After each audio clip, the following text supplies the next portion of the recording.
Join Gator great Shane Matthews every weekday as he brings you all you need to know about your Florida Gators, including news, analysis, and opinions with some of the biggest names in sports.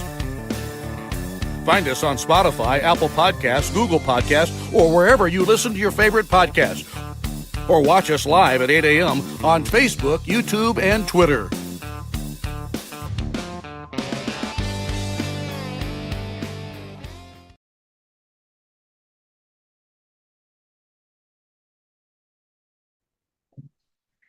Good morning, live edition of PodUp with Matthews in the morning from the International Diamond Center Studios.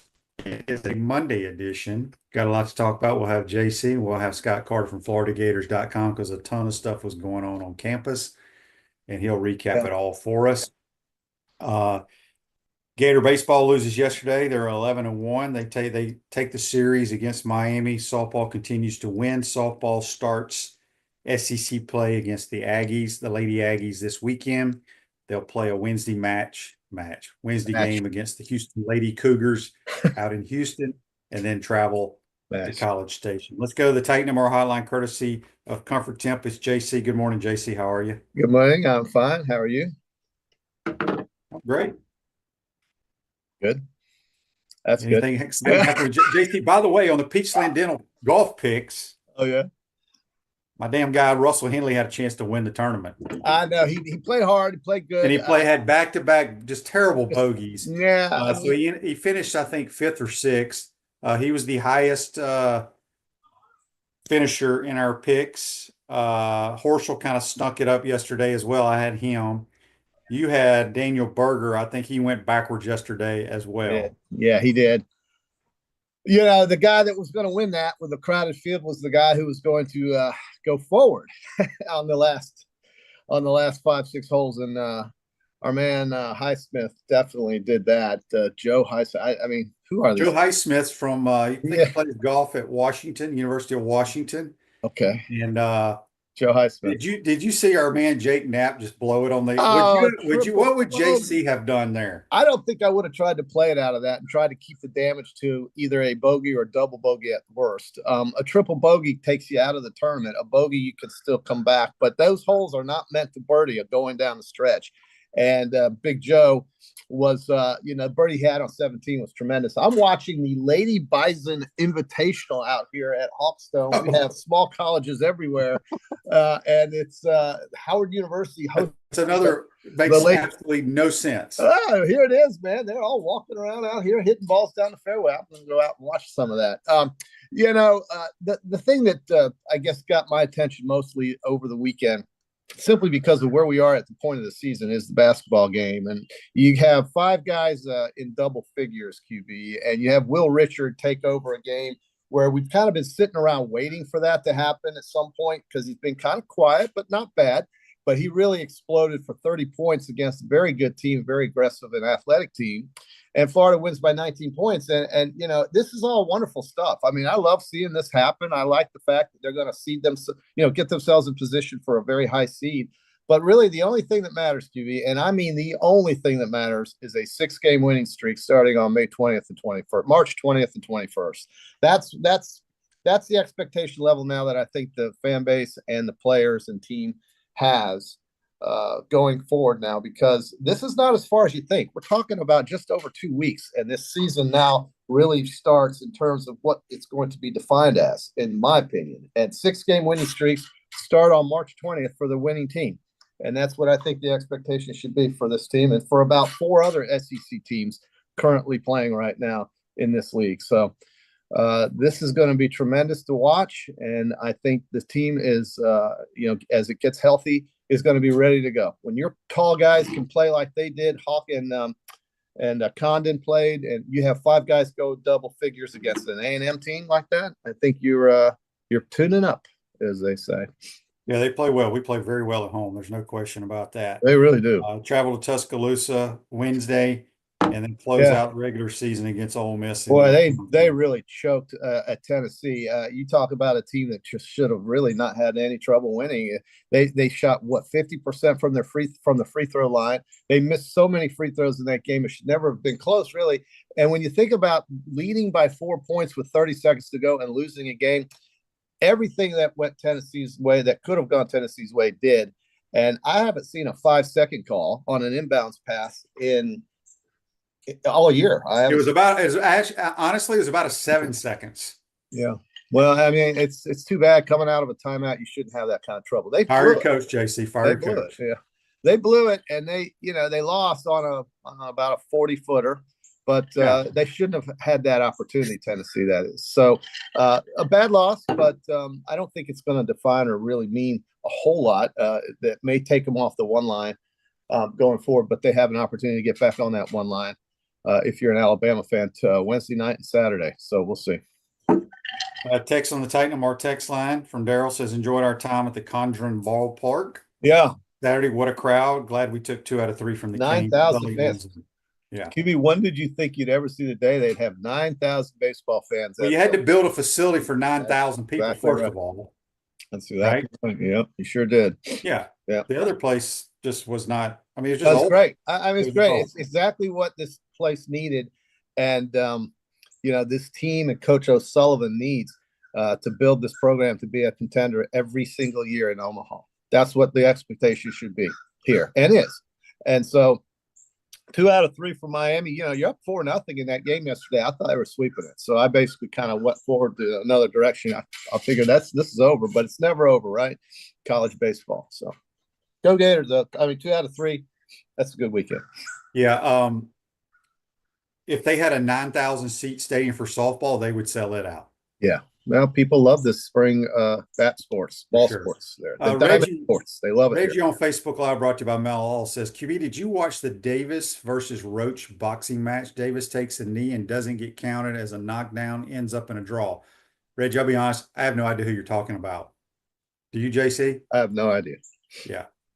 I have no clue. Guys, folks got to remember that the QB and JC we like basically traditional type sports that we watch pretty much daily on a seasonal basis. I haven't watched a boxing match since I think Holyfield fought Tyson. I don't even know when that was. But we like the regular stuff. That's what we like. That's what we watch. That's what we watch.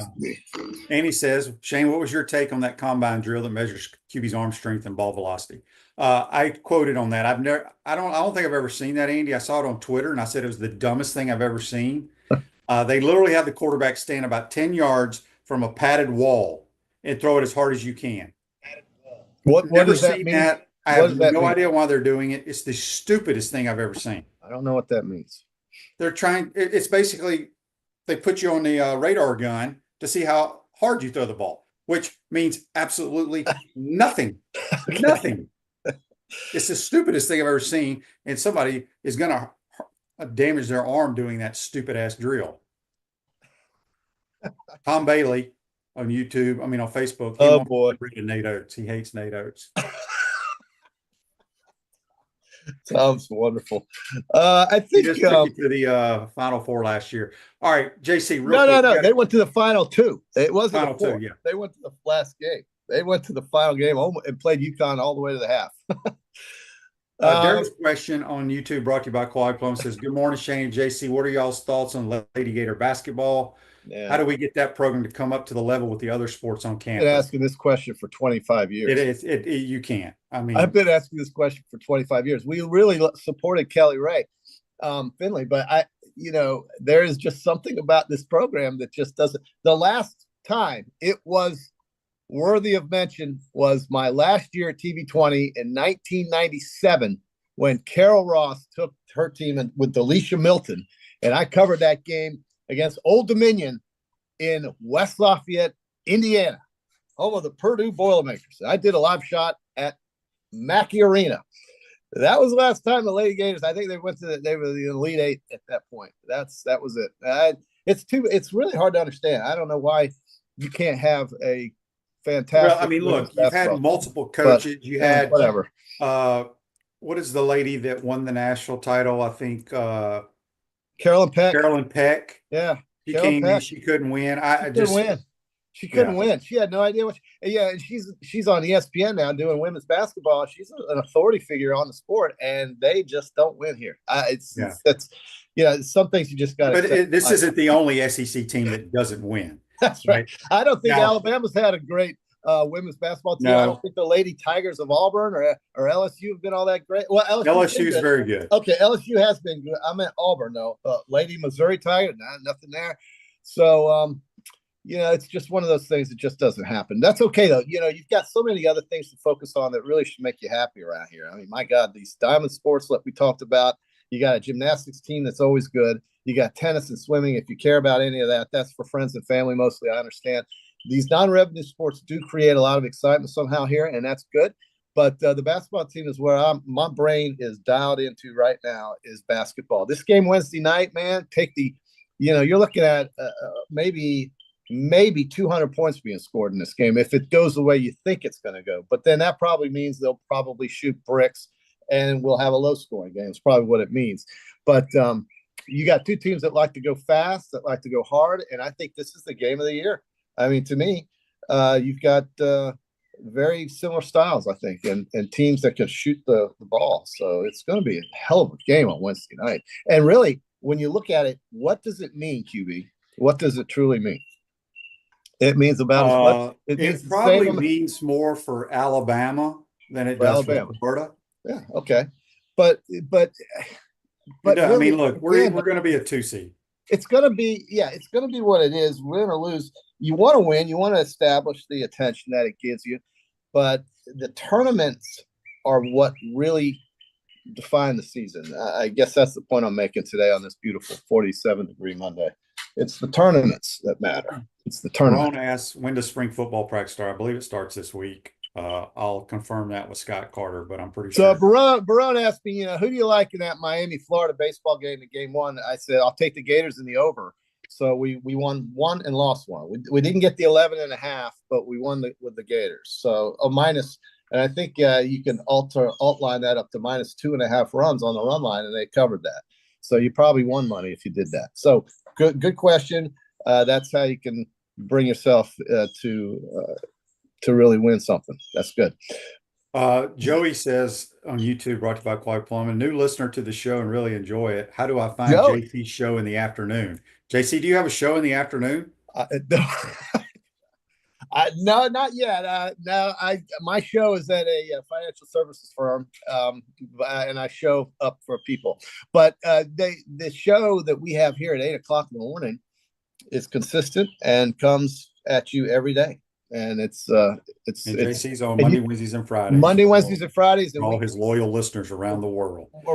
And we do this year round. And QB travels a lot. I travel a lot, and we still manage to get this done somehow, some way. Yeah, that's right. QC Kinetics for long-lasting relief, no surgery, drugs, or downtime. Schedule a free consultation at QC Kinetics. We'll have Scott Carter from FloridaGators.com. Second portion of today's program. Robert's question on YouTube, brought to you by Quality Plumbing. College baseball, do teams get ranked by the wins of each game or by taking a series by wins? Because if you win enough games, that means you're going to win the series. Look, the SEC, just like in softball, it's murder. crazy. It's murder. It's unbelievable how good the baseball and softball teams are in this conference. Yeah. I think that makes sense geographically, but it competes, I would say, geographically with maybe a conference like the Big 12, and it's every bit as good as that or better, and same with the ACC. This conference is just, it cannibalizes itself a lot of times, but I think that makes everybody better, especially when we get toward the end of the year, when once again, the second season is called a tournament. And these tournaments really make you you get tested throughout the year, and how you do throughout the year, I think really does translate to how you play in these tournaments at the end of the year.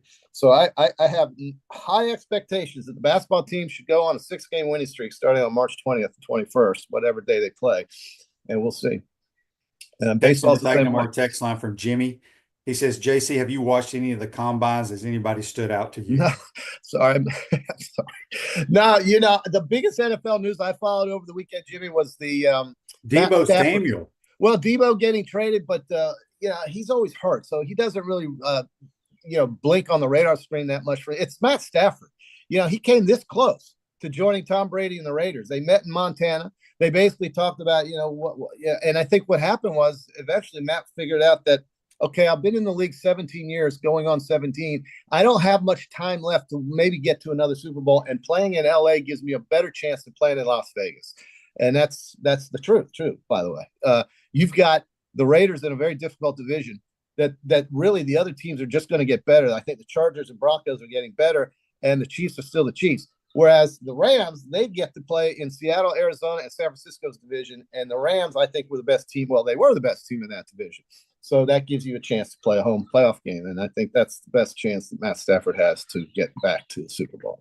Well, the Gators had Montrell Johnson. I did see on Twitter. Montrell. Ran a really good time, extremely fast. Such like the second fastest time we've ever had a running back run or something like that. Chim DK, I didn't realize Chim DK was that fast. He ran like the second fastest time of all receivers at the combine. Isn't it crazy how we don't realize how fast these guys are when they're playing in the games? Well, I've always been a big fan of both Montrell Johnson and Chim DK. A lot of our loyal listeners did not care for them.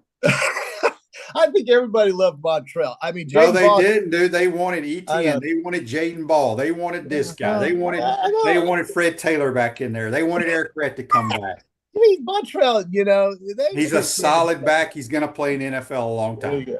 Look, here's one thing you can say. Whether you like Billy's record or not, the dudes that Billy has brought in, especially from the transfer portal, have panned out pretty damn good. Yeah. Quite honestly. Yeah. Speaking of football, AU Gator on YouTube, brought to you by Quality Plumbing, says, I was watching some NFL draft content, and it looks like the honeymoon is over with AR and the Colts. Sounds like they're going to bring in a QB. Appreciate your thoughts. Go Gators. Nah, that would not surprise me. No, but Shane Steichen should have just watched our show before the draft that year. Well, he could have watched the tape. Well, I think he did, and he still made the decision to draft this guy. Because these guys get enamored with the splash, the 4 or 5 splash plays, but the other 65 plays of the game matter. I'll tell you what else isn't fair is if the Eagles end up getting Myles Garrett. That won't be fair either.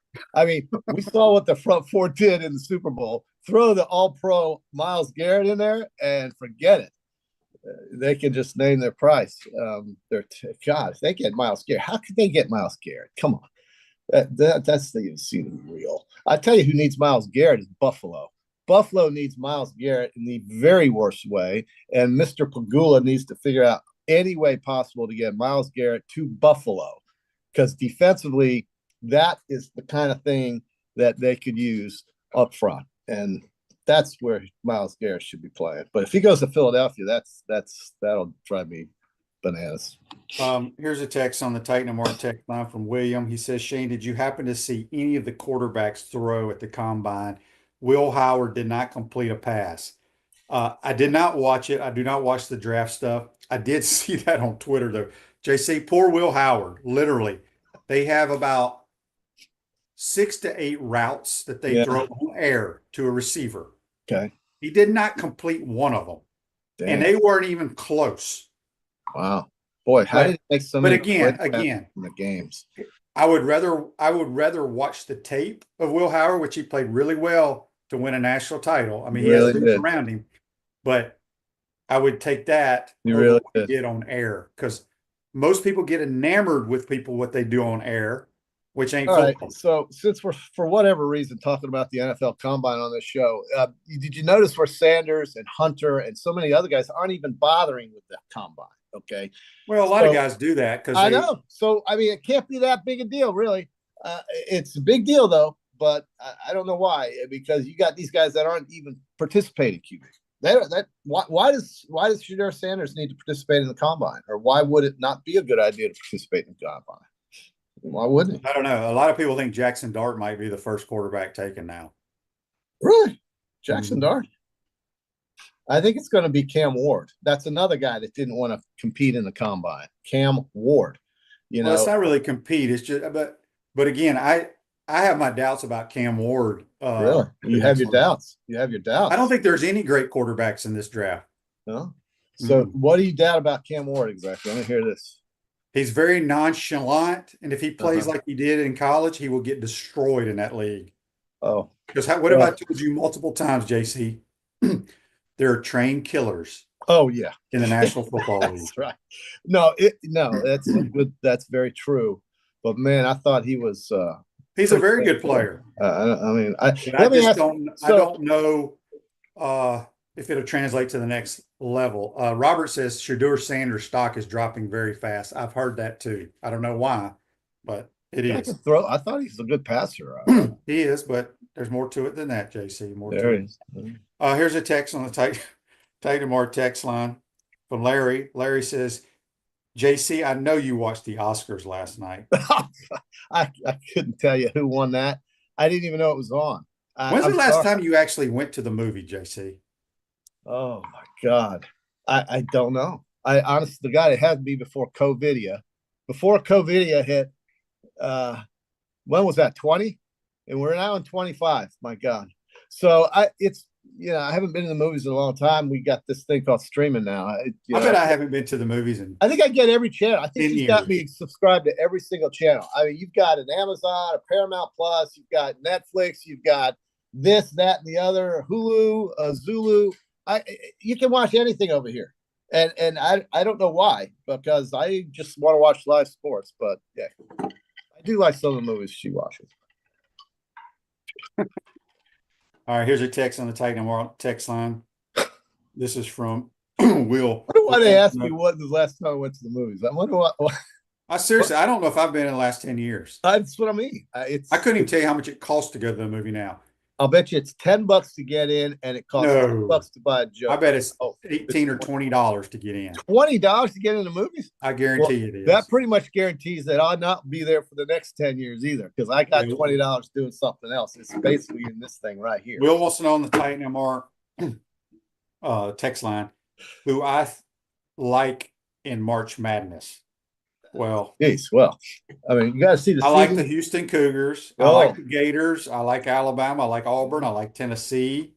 I'm not sold on Duke. Duke is the tallest team in America, and they got good players. Yeah, Duke. But they're not tested in that league, and that's what's going to Here's the problem with Duke, and there's not really many with Duke. They're very good, but they are not tested in that league. They've been playing like the schedule Gonzaga used to play, when Gonzaga was running over everybody by 30 points, and then they get to the lead, the tournament, and it's pressure.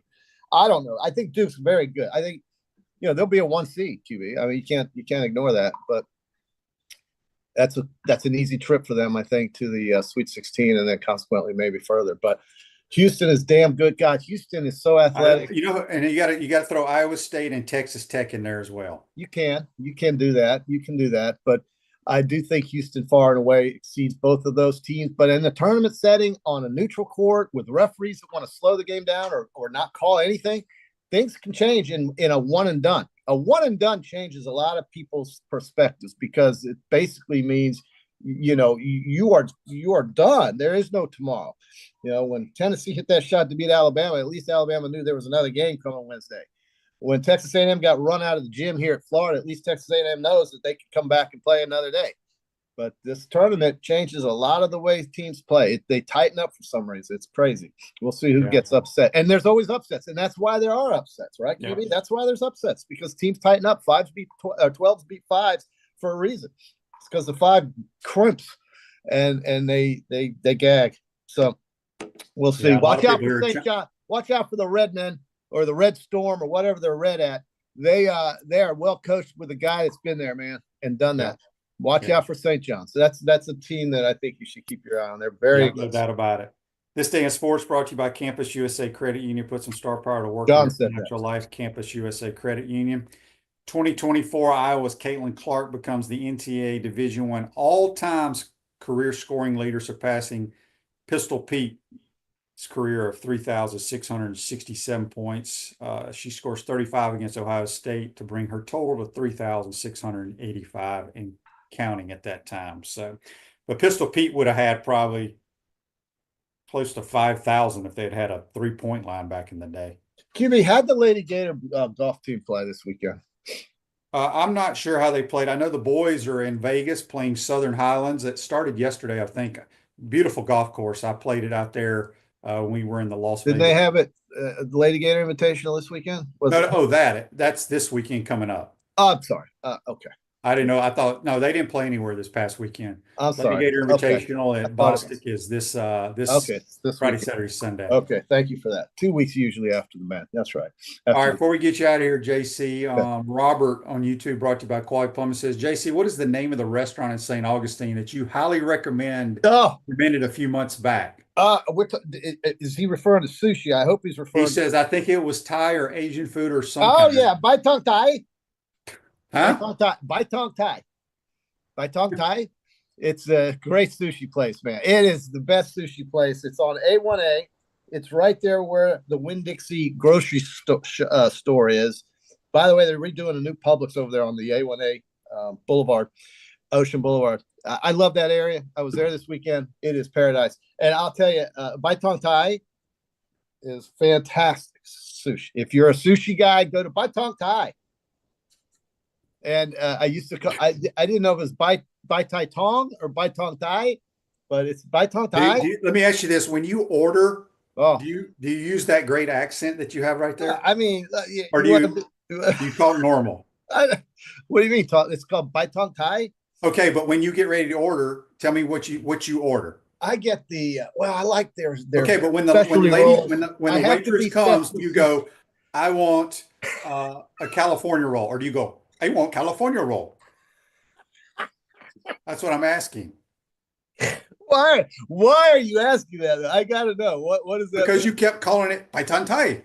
Well, that's what it is. When I asked the guy, I said, "What's the name of this?" Bai Tong Thai. I said, "Okay, I'm going, baby." And I got in there, and man, it's got some good stuff. No sesame seeds for me though, and I love it. And one time, I gotta say this story real quick. I thought before I ever eaten sushi, and I'm the last guy on the planet to have eaten sushi. I'm the last guy to try it. Everybody else in the world has eaten sushi except you and me. Okay, the two of us. I went in there and they had the green thing on the plate, and I thought, this is a true story. I swear to God, as I'm sitting here, I thought that was guacamole. I took the whole green thing, that little ball. Oh. It's called wasabi, and I ate the whole thing in my mouth, and I was irrelevant for the next 6 hours. I could not function. I ate the whole damn wasabi thing thinking it was guac. And I don't know why I thought guacamole would be at a sushi restaurant. It shows how little attention I gave it. Yeah. But I ate the whole wasabi thing, the whole thing. I said, I'm eating this son of a gun. And I paid dearly, dearly for it. And that is my sushi horror story of the day. But I do like Bai Tong Thai. And I like going there, and it's right there on A1A. God bless them. And you know, I had Black Molly, by the way, is the next one. Black Molly is on the 312, going from A1A into St. Augustine on 312 before you get to the bridge. Stop at the Black Molly. That place is unbelievable. Brand new, clean restaurant. It's incredible. It's packed too. Black Molly. That's the one. That's my restaurant pick of the day for you in St. Augustine. Okay, well, JC, go out there and follow your home club, the Lady Bison from Howard. Yeah, Lady Bison. They play their home matches. It's aren't they from Washington D.C.? Yeah, they're up there in D.C. But they play their home matches in Gainesville, Florida. Well, we're gonna go out there and see it. I'll give you a full report on Wednesday. Right, full report. All right, JC, have a good day. We're going to talk some real Gator sports now with Scott Carter. Take a quick time out. You're watching and listening to PodUp with Matthews in the Morning from the International Diamond Center studios. We'll be right back. Our premium sponsors are Campus USA Credit Union, International Diamond Center, Meldon Law, QC Kinetics, Dave & Buster's, UF Health Orthopedics and Sports Medicine Institute, JF Hayden Craft Liqueurs, Florida Cracker Kitchen, Los Linderos Tequila. Gridiron sponsors are Baker Sporting Goods, Comfort Temp, Electronics World, Florida Victorious, Gallo Car Wash, Miapa Latin Cafe, Peachland Dental, Quality Plumbing, Ruse Ogre State Farm, Silverback Concrete, 84 Lumber, Big Mills Cheesesteak, Celebrate Primary Care, Dowling Signs, Gator Bait Media, Gator Dominoes, Ironwood Golf Course, Okido America, Tropical Smoothie Cafe, UF Bookstores, Nest and Wow, MG and A Wealth Management, Watch and listen to us live on Facebook and YouTube. Listen to the podcast whenever on Apple or Google Podcasts, Spotify, or wherever you listen to your favorite podcast. Remember to like, follow, and subscribe so you don't miss an episode. To become a sponsor, call my man Freddie at 352-284-3733. Unleash the Inferno.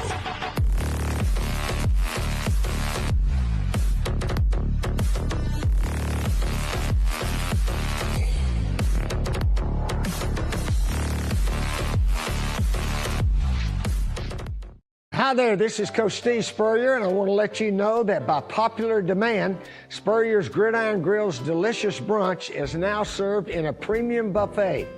You have spoken, we have listened, and we're now serving Gainesville's only elevated buffet, complete with an omelet station, ginger sage chicken sausage, shredded short rib, and of course our chicken and waffles. Plus, you can enjoy bottomless mimosas and Bloody Marys.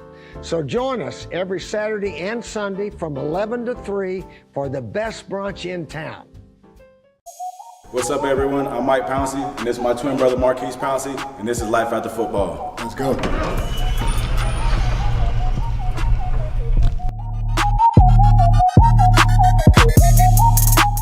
We are the owners of Tropical Distillery, and JF Hayden's is our liqueur brand. We have 5 different flavors: a mango, a lychee, an espresso, citrus, and key lime pie. We pride ourselves on not only being a Florida-made brand, but also a cocktail solution. With that being said, cheers, And go Gators.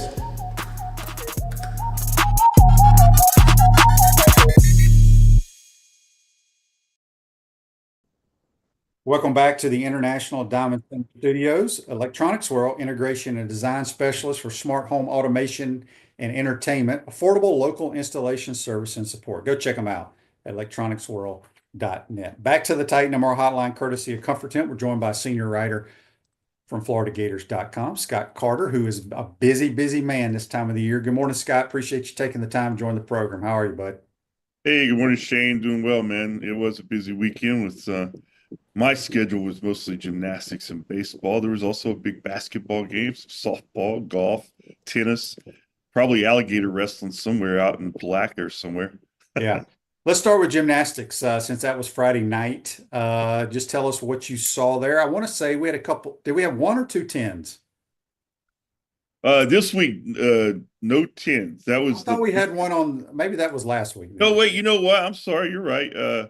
Selena had one on vault, man. See, yes. Yeah. Don't mess with me, Scott. I know my gymnastics. Oh, now. I know. I was telling you beforehand. I've been a little off my game because I was sick, so my memory is still coming back. It's the fog, Shane. But yeah, she had a 10 on the vault.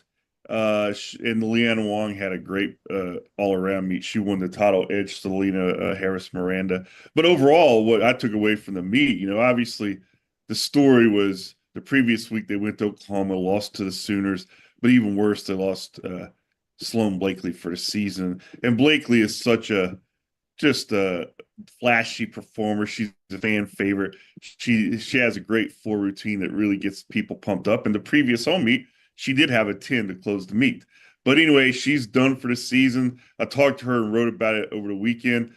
But in her place, she had a lot of young gymnasts, Danny Ferris, and obviously we talked about Wong and Harris, what they did. But I think Jenny Rowland was very pleased with the way they responded. They matched their high score this season and took care of Missouri. And now it's really, Shane, just can they kind of maintain that consistency in those elite performances down the stretch? Because if they can, I still think they can be a serious player on the national stage, but they're gonna have to get some production from some people that maybe they didn't expect it. I feel like we're snake bitten every year. Obviously I don't follow other gymnastic programs and I don't know ours very well, but it seems like nobody else has injuries, but we always have key injuries every year. Well, they have been kind of snake bitten. You look at this roster, if they had Sky Blakely healthy from the start, Sloan Blakely didn't get hurt, and then they have Kayla Dacello, who was hurt for the Olympics, and she's out for the season. If they had those 3 healthy regularly to go along with Anya Pilgrim and the rest of the crew they have, I think they're national title favorites. But unfortunately, the Stars have, it was like 2 years ago, they finished second. Trinity Thomas got hurt in the postseason. She still was able to compete in the finals, but she was hurt. which wasn't 100%. So yeah, it does seem that way. I mean, but gymnastics is a sport where everything is almost that way. You have to deal with injuries, judging. Just one bad routine can knock you out. So it's a sport that's very fragile on all levels to actually reach the top and win it. So unfortunately, the Gators have been unable to do that in recent years. Yeah. Text on the Titan Mar text line says, "Good morning, Shane. Chris from Mayaca here. Is it just me, or is Todd Golden trying to find his best five, or is he just trying to build the depth by playing more minutes for the backups? I feel like Hanlockton is a really solid player, but feels like he's building minutes, and I think he's maybe the third best big on this team." I wanted to bring that up. I think we played 9 the other day. Yep. I think the odd man out now, and I don't even know if Sam Alexis even dressed for this game, but he's probably going to be the odd man out with Hanlockton back. I mean, look, I think 9 sometimes is too many. I think what Micah brings is, people, the rim protection, obviously being 7'1". He gets a lot of rebounds, tipping the ball to himself or tipping to another. He's not an offensive threat. When you compare him with Condon and Hawk, there's no comparison because they're different type of players. Yeah. No, yeah, I agree. I mean, I think what he's doing is he's getting his best out there in the situation. And I think you're going to see all those guys in the mix because they all fit in certain situations in a game. Especially you need a defensive stop or you need a big rebound. You do bring Hanlockton in there and really go big on the front court with Houck and Condon now. Alexis he's been out, obviously been hurt. He'll get back in. I think they'll probably give him some minutes just to make sure he can go when needed in the postseason. But I just like what the rotation they have. And sometimes you're right, Shane. 9 can be too many. You're not going to make everybody happy. But the great thing about this team is it seems like they're really bought into that. Let's do it as a team. And I think Walter Clayton is kind of the poster boy for that mentality because there's no doubt Walter Clayton could be scoring more, could be playing more, could be shooting more. But he's say, you know what? We got Denzel Aberdeen. We got Will Richard. We got Elijah Martin. We got Alex Content. So you just go down the list. So it's a very, very good problem to have. And like I was telling someone the other day, most great teams always have this problem. And so that's a very good problem to have. I mean, it's not something to worry about, fret about. Yeah, and I can't remember what 5 we started the other night, but if I was coaching this team, we all have our own opinions, right? Yep. Regardless of the sport. Moving forward, I would start the normal backcourt of Elijah Martin, Walt Clayton, and Will Richard, and I would go Thomas Hawk, and I'd go Chinyalu. That's who I would start because I think Thomas Hawk, I've always have a hard time pronouncing it because I'm curious how they came up with that pronunciation, by the way. His threat of the 3-point shot is crucial, and I know Condon can make it every now and then, but Hawk is just so much more athletic and can pass the ball and run the break. And that's who I would start the 5. That's just me personally. And then I'd bring the other guys off the bench. Yeah, I'd have no problem with that lineup, Shane. And that's probably what I'd do too, because I know Hawks getting mentioned for 6th man of the year. And I don't know where that cutoff is. I think he had 2 or 3 more where he could sit out. But regardless, I think you look at this team, you look at every player on this team this year, the one that, in my view, has taken the biggest leap is Thomas Hawk. And he's such a versatile, dynamic, all-around player. He can do everything that you need at certain points in the game.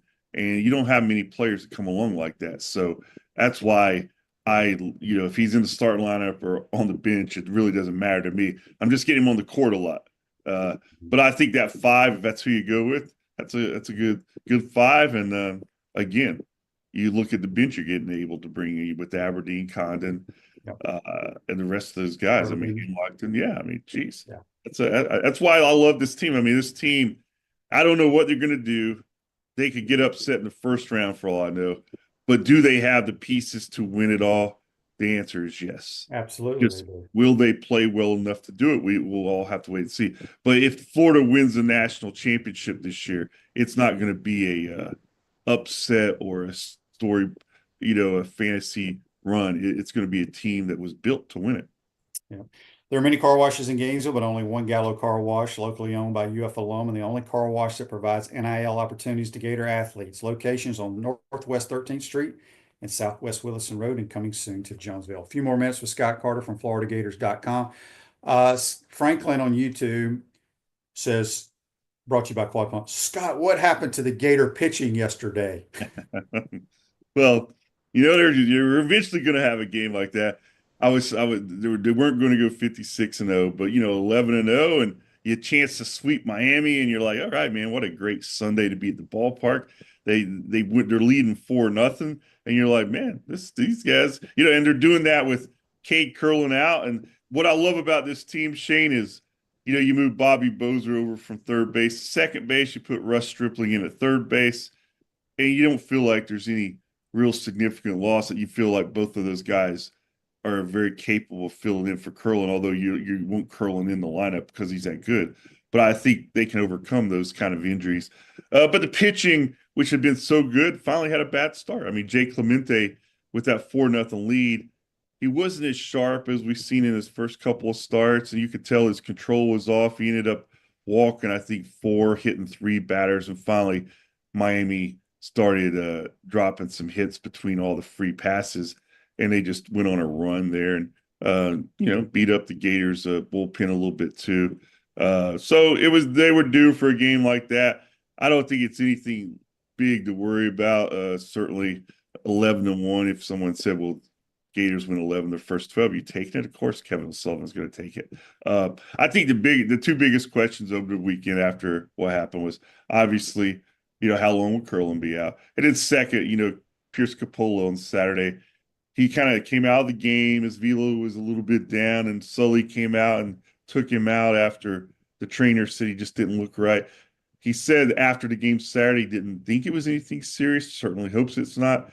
Last night after the game, he said he still had to talk to the trainers and get a better idea. So let's hope it's nothing serious, because Capolo was quickly turning into one of the better stories in college baseball this season. We all know his injury history, and what he did in the first 2 starts was just like he was lights out. So really hope for the guy and for the team that it's nothing serious, and maybe he doesn't miss significant time. So we'll just have to wait and see. Did I read on your Twitter that that was the best start Gator baseball's ever had? It's the second best, the best to start a season. 16-0, obviously, in 2000. Oh, that's right. I remember that. Yeah, Then that's COVID the hit, best. right? Yeah, that's the best. And then they've done 11-0 3 times: 1989, 2002, and now this year. So they had a chance to go 12 in a row for the only second time yesterday. It didn't happen. But the more curious thing is, they went into Miami. That win on Saturday, they took this all-time series lead against Miami, which they had not owned since 1969, Shane. You got to remember, Miami was a powerhouse for so many years. So under Sully now, they're 43-19. So he's got them even after the loss yesterday, and they're now tied at 136 each and a tie. So whoever wins next year's series will be back in the lead. But that was just an interesting little tidbit from the weekend. Dan's question for you on Facebook Live, brought to you by Meldon Law. Any update on Rothrock? We're talking about softball now. Yeah, I don't know. I haven't been plugged into softball as much. I know that they've had another good weekend. I saw where Reagan Walsh hit 3 home runs on Saturday, but I don't know anything on the injury front there. Hopefully, I'll try to get some info on that. Yeah, from my sources. Yeah. You might be better plugged in there. So I was over at baseball, and I just know that team. I always joke about softball. They start the season, and then a couple weeks later you look up and they're 23-1, and you're like, so you always, those people who are working softball, God bless them, because man, they spend a lot of time at the ballpark early in the season. They do. And as I mentioned earlier in the program, this is when the real softball season starts this weekend. They're at A&M conference play starts up. We got a text here on the Titan MR text line from Larry. This is Larry G. Larry G says, Scott, out of the new players on Sully's team, who has stood out the most to you early in the season? Gosh, there's so many, but the one that really, Bobby Bozer, he's been great so far. He looks to me like he's He's great. He can hit, he can field. If Sully's confident in him, he's where he's put him up right in the top in the middle of the lineup. And yesterday we saw him move from third to second, put Ross Stripling in at third. I love Lake Sears kind of he didn't have the greatest series against Miami at the plate, but I like he's got a little attitude you could tell. We saw Justin Ado in center field yesterday. We saw Stripling play third base. I mean, I think that's what made and well, I'm out forgetting the guy who, if you want to know the truth, who do I think's got the best potential of any newcomer? The guy at first base, Brandon Fletcher. Brandon Lawson, man, this guy. The kid from Canada, right? He's from Toronto. Yes, he looks. I've been around baseball enough to where I know what a really good prospect looks like. He's a really good prospect, and what a freshman to have on your roster. He just so smooth. Ty Evans said it best last week, and I was asking him about what's impressed you the most about this guy. He says, "Look, man, I've never seen a more professional approach at the plate. I can't believe this guy's a freshman." And so, yeah, Brandon Lawson's the guy who stands out the most in my mind. But as I just went around the horn there, I mean, there's several guys you can name, and I think that's what defines the lineup right now. Just all the versatility, and didn't mention Kyle Jones because we center fielder. We haven't seen him a lot because he's been injured. So that's kind of the idea that he built this lineup around. He wanted a more versatile lineup, a lineup that might score in different ways than we've seen in the past, and that's what they've done so far. Couple of comments here on Facebook Live brought to you by Mel Law saying that they showed DJ Lagway and Ava Brown together at the A&M game.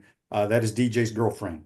They're both from the state of Texas, and they hang out a lot together. I was getting ready to think they saw him at the Academy Awards together or something. I didn't know where you were going with that, man. Yeah, yeah. So that's his girlfriend. Speaking of DJ Lagway, spring ball cranks up Thursday. That's right.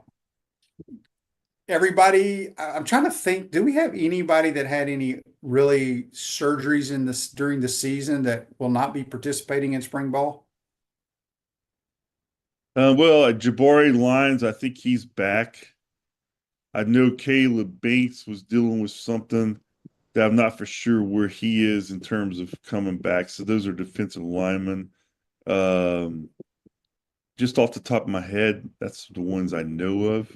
Yeah. So I don't remember any. Jabari Lyons was the big one last year. Remember, he got hurt in camp, broke his ankle, had to have surgery, and he missed a year. And I think it's important for him to not only return. I think that's a position of need. So if he's healthy and can be at top speed, he's got a chance to have a breakout season.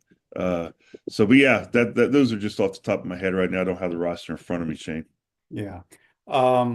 Sticking with football, I'm not a big into the combines, but I did see where Montrell ran a great time. Yeah. Jim Dike was the second fastest receiver there. That surprised me a little bit. I think Jim Dike is a tremendous player. I think people don't realize how good a year he had running routes, catching the football, but his punt returning decision-making was outstanding.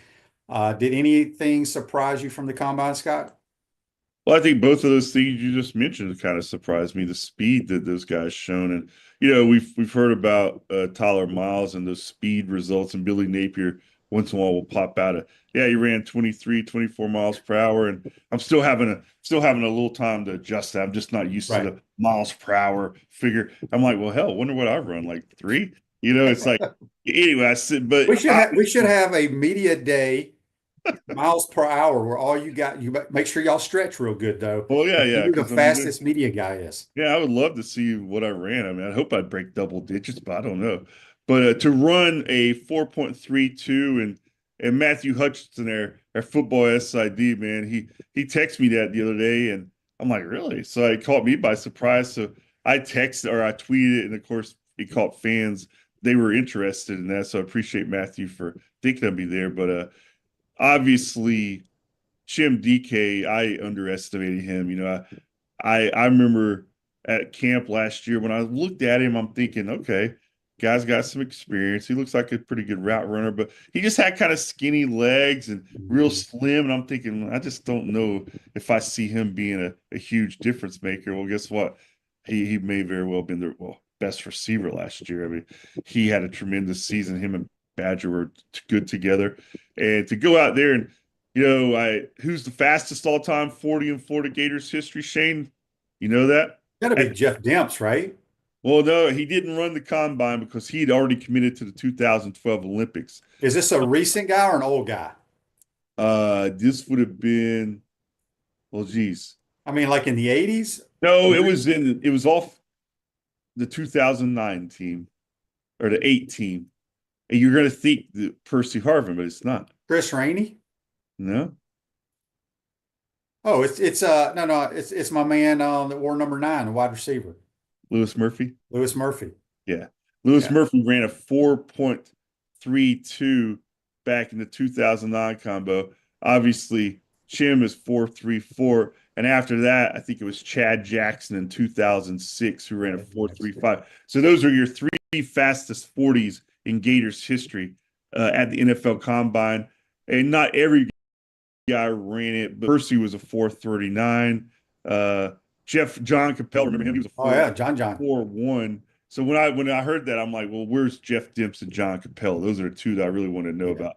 But Capel did run 4.41 back in 95 or 96, maybe a little bit later, and Demps didn't run. So good job. And of course, Montreal, his speed, we saw it a little bit when he got loose against Florida State a couple of years ago. I mean, he's got some top end speed, but to go to 4.42, I think that was a surprise. And of course, the fans had a fun time with it edging out Etienne, who had a 4.43. And I look at both of those guys. I think they both have good upside. I think Montreal, just because of his size, it won't surprise me at all if he has a longer run in the NFL. But who knows? It's a flip of the coin at this point. Yeah, I think Montreal's got he's an NFL type back. He understands blocking assignments and things of that nature. Real quick before we get you out of here, a couple of comments from Franklin and Mark. No, excuse me. Yeah, Franklin. He gave us the injury update from last year. Dijon Johnson and Aaron Gates were both injured. Didn't Eric Gates tear his ACL? Yeah, Gates was, he's been out. I forgot about him. And he was playing such good ball when he got hurt. Remember that? I thought at the time he got hurt, I thought maybe he was their top secondary guy. And then, of course, I think Trequezie Bridges came on late when he got more playing time. And I thought he was the best player back there at the end of the year. So Johnson and Gates are both important players. So if those guys are out, we'll get to see a lot more, probably Cormani McClain and some other young guys in the Scott, good stuff as always. Let everybody know how they can follow you on Twitter, and if you got any good stuff you're working on. Yeah, at Gator Scott on Twitter, pretty simple. And then FloridaGators.com is our website. And I'll be at spring football, get some of the color out there this week. Obviously some baseball I'm writing today.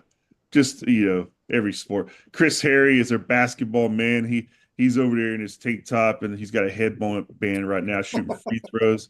So, he's already plugged in over there. So you follow Chris on basketball because nobody does it better. Gators Chris. Oh, you just gave me a bad image of Chris Harry. That is Chris very true. And he'll wearing his Chuck Taylors and 5-inch inseam shorts. Yeah, he's over there right now shooting free throws. I heard. All right, Scott. Appreciate your time, my buddy. Have a good week. See you, Shane.